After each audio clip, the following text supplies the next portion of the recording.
have been discussing why everything in your experience is everything, meaning that in every object, the whole universe is there. The part is the whole. And that is a great shift in your experience, in your perception. But there's a way deeper, profound shift that can happen. So in the previous videos, we've been discussing how any object is actually interconnected with anything else, and how everything that happens to you actually is interconnected with anything else. But through all that logic, there is still a huge part of the problem. By the problem, I mean the reasons why someone will suffer, that is still in play.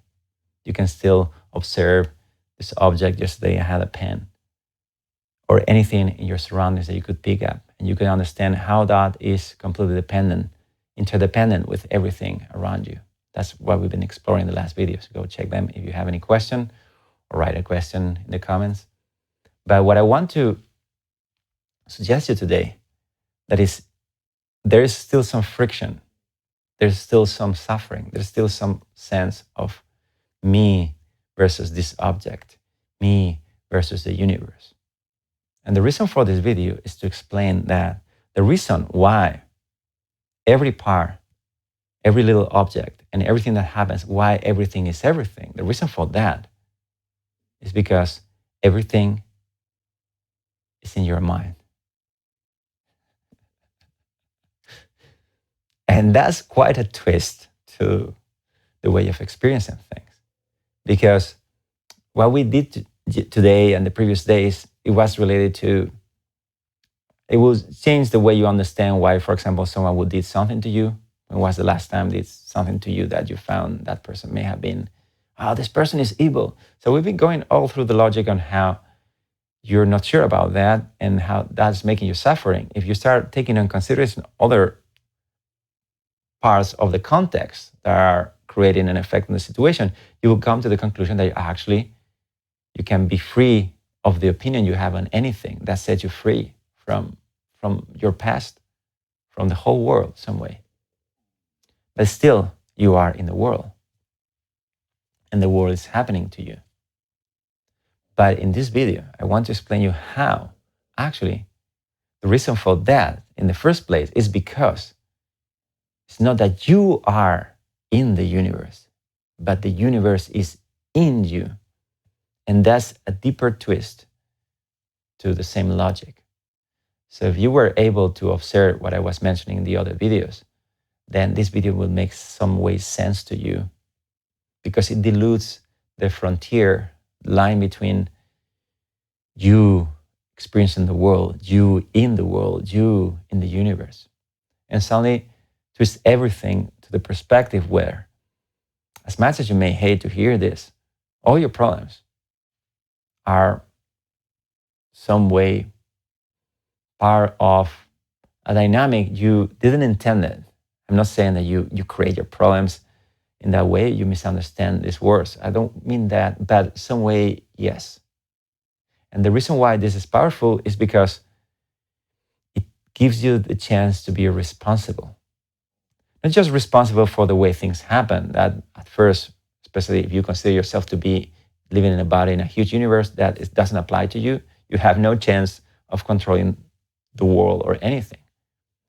But if you're able to dive a little deeper and switch your perception, where you actually understand that everything is a continuous flow, interdependent, then you're ready to take the next step, which is to understand that you are not in a dream. The whole dream, the whole reality, it is inside of you. And by inside, again, we're using a word of the mind. But it is mind.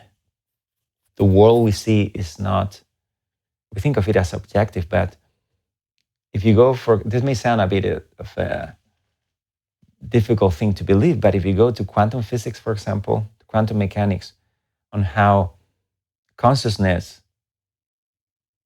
brings the probability, the possibility of the particles to become what they can. Otherwise, they are in a superposition, meaning that what quantum physics, specifically quantum mechanics, had proven is that things are not out there, things are not completely unrelated to you. It's not that you are one element inside of a system, but how your consciousness, not talking about your body, I'm not talking about your mind even, I'm talking about your consciousness. There is a direct correlation. There's an interaction between the way the world displays in front of you and the you that is seeing that world. I don't know if this point is clear. It doesn't necessarily have to be clear because it's not something you really understand. It's something that you live for. So it's not that I wanted to agree with every point that I make. I will be very happy if you would just consider, just twist a little bit now, watching this video, sitting on your chair maybe, or your sofa, and watching this to make the shift that your sofa, the room, your body, it's not only that it's the same, it's that it's like a dream inside of your consciousness. All these things are not happening to you as a part of the whole universe, manifested universe, this objective world that we swear by this is it, and yet we don't understand anything about it. And quantum physics makes a lot of good points on how our materialistic point of view is just actually not true. We live by it every day. We live like there's just one universe, and this is reality, and this is economics, world, wars. Everything seems to be just very real, and then we have all this speculation, philosophical or advanced scientific speculation. But the truth is that it's the other way around. What you're living is all the time a dream. And sometimes you may not like it. But here's the thing. When you start understanding this, it doesn't matter so much. It's like when you're in a dream and you've been just thrown in the middle of the story. You don't exactly remember when the dream started. Or do you? No, you're just there, dreaming that you're this, you're doing that. A lot of weird stuff, actually. Well, the same goes for this apparent reality we're living in. And this is not psychedelic. Well, it's a bit psychedelic, actually, but it's actually very empowering. It ultimately says that relax. Don't take life so seriously. Of course, react to the dream in the most loving way. And that love is the consequence of realizing that you're dreaming. Because you realize that everything you see is you. So how are you going to be bad to you? You're going to be damaging your body? You don't do that, right? Unless you have a mental illness, which is not the case because mental illness also happens inside of the dream. So the you that I'm talking, you're perfectly aware. And you probably consciously wouldn't just try to hurt yourself. In the same way, when you understand you are the whole universe and the whole universe is you, it's like your body, like a virtual body of yourself, then your relationship to everything in the dream, to everything in the universe changes. Because this guy talking to you in a video is actually not a separate guy talking to you in a video.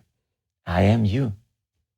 And I'm telling you this with the hope that you become lucid inside of your own dream. I'm you telling you, come on, you can enjoy this. You don't need to take it so seriously. You can relax because all these threatening situations are in your mind. And if you don't believe me, then just what happens if you bring your mind into rest? That's actually how you become lucid in a dream. What happens is just rest your mind. Do it now. Let your mind completely rest right now, here. You may feel still some compulsive movements that it wants to move, like a dog that you have tied or something like that. But no, don't force it. Just let it. Sometimes it will pop up a thought. But still, just go back to the simple offering, this simple prayer of staying here right now. You want to see reality. You want to rest. And as you start resting deeper, your perspective starts switching from being a character inside of a world, inside of a universe, manifested, objective universe that is always get back at me and I cannot change. And something starts shifting from the core. Just because you rest, you're not doing really anything. You're just not doing all these mechanical, mental activities, and you're just becoming naturally, spontaneously aware of this moment. A certain sense of this moment being beautiful, inherently beautiful and easy and peaceful some way.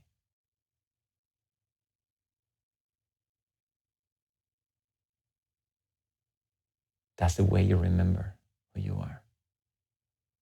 By letting go. Letting go. The world is real because you are giving it too much value.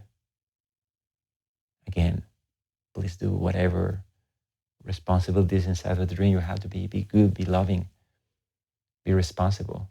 But at the same time, don't freak out with it. Don't worry about it. Don't believe what you tell yourself.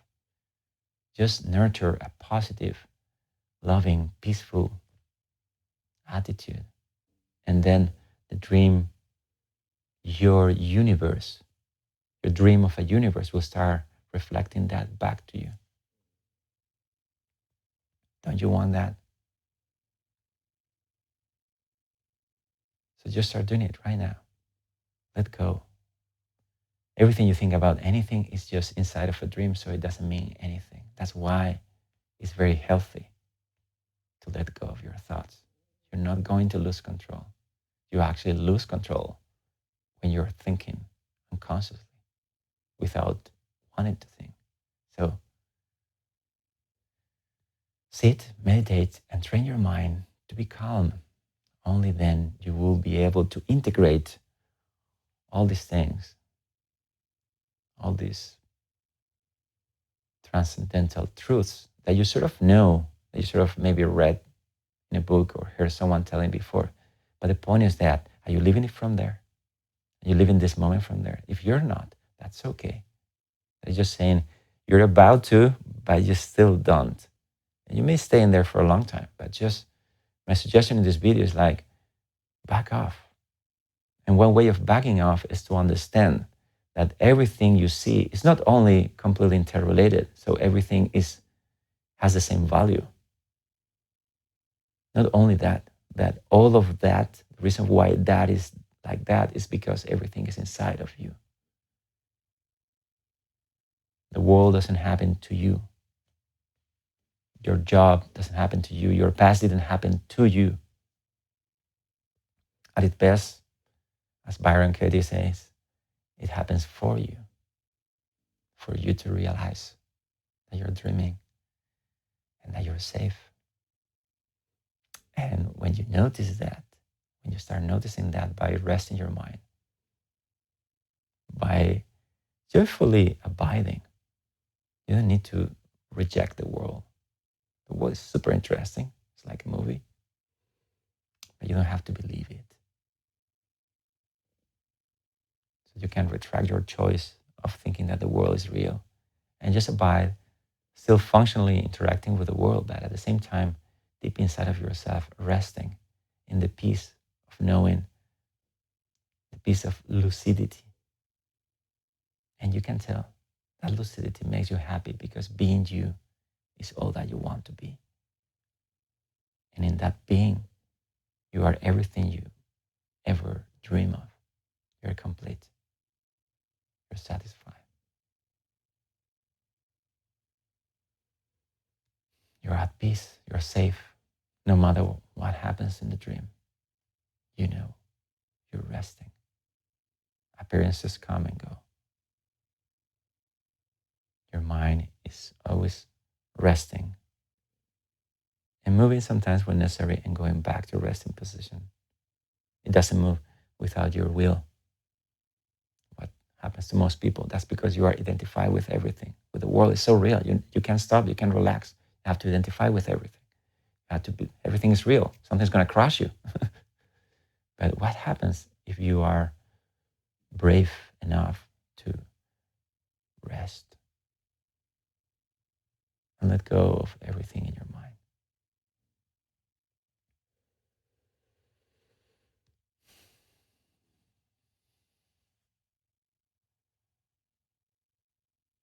Then you remember who you really are, what you really are, that you're not trapped